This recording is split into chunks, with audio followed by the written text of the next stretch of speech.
اور واقعی صدر سمیت کوئی بھی شخص قانون سے بالاتر تو نہیں ہے، اور یہی کچھ ہم نے دیکھا ہے۔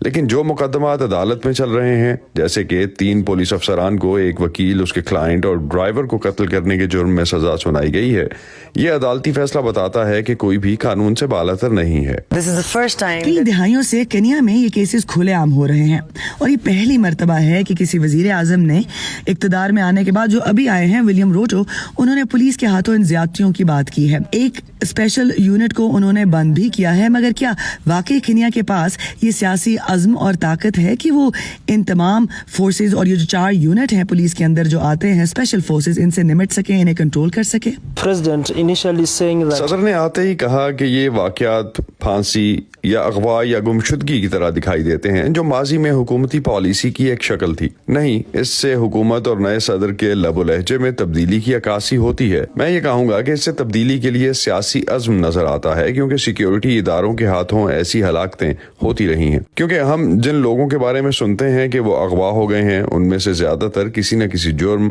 دہشت گردی یا ایسے دیگر معاملات میں مشتبہ تھے۔ لیکن یہ جرائم سے نمٹنے کا قانونی طریقہ نہیں ہے۔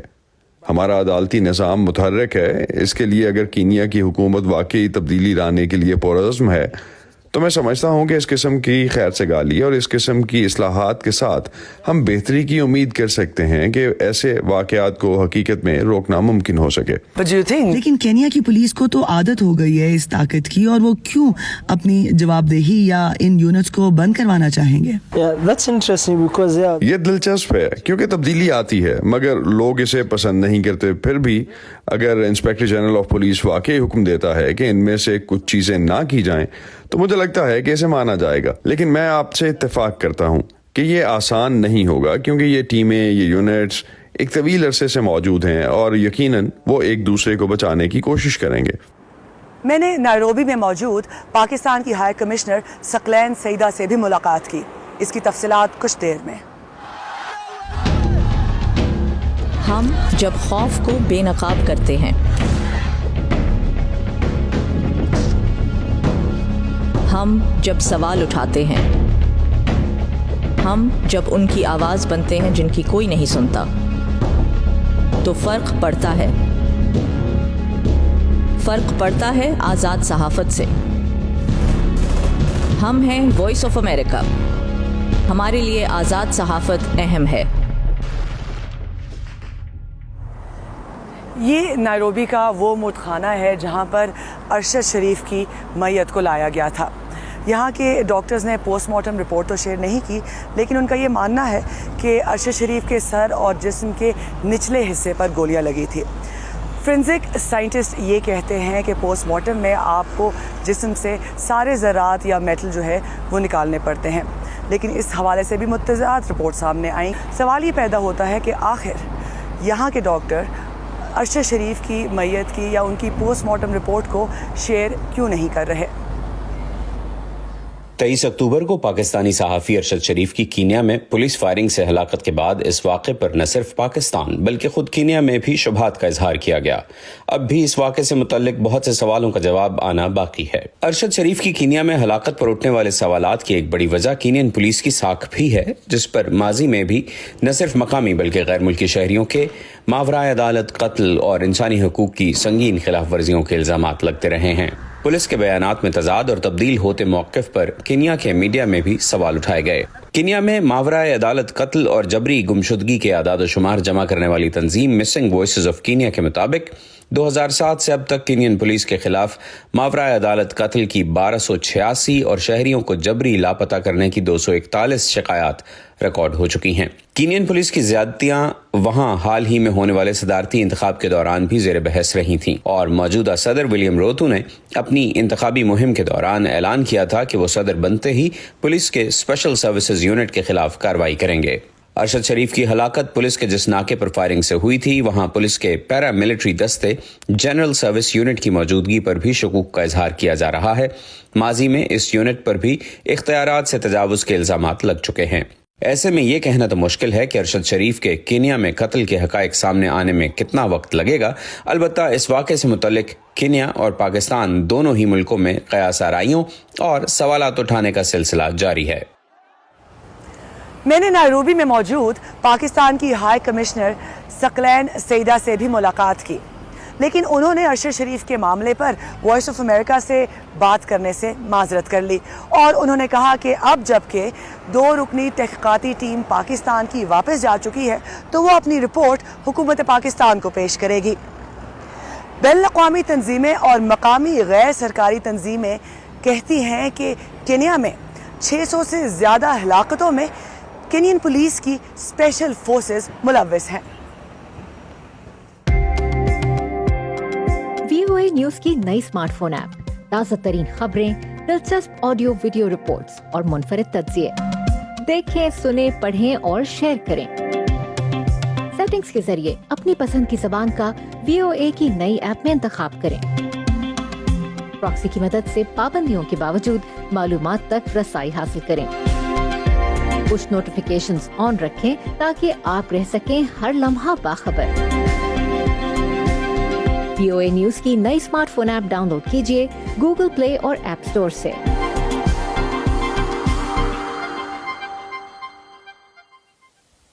ارشد شریف کے کیس میں پولیس کے طاقت کے بیجا استعمال کے خلاف تحقیقات تو ہو رہی ہیں، لیکن بعض ماہرین یہ مطالبہ کر رہے ہیں کہ اس مقدمے میں قتل کی سازش کے خلاف تحقیقات کو بھی شروع کیا جائے۔ ارشد شریف کی ہلاکت سے متعلق اب بھی کئی سوال باقی ہیں، جنہیں تلاش کرنے کے لیے میں نائروبی میں موجود ہوں۔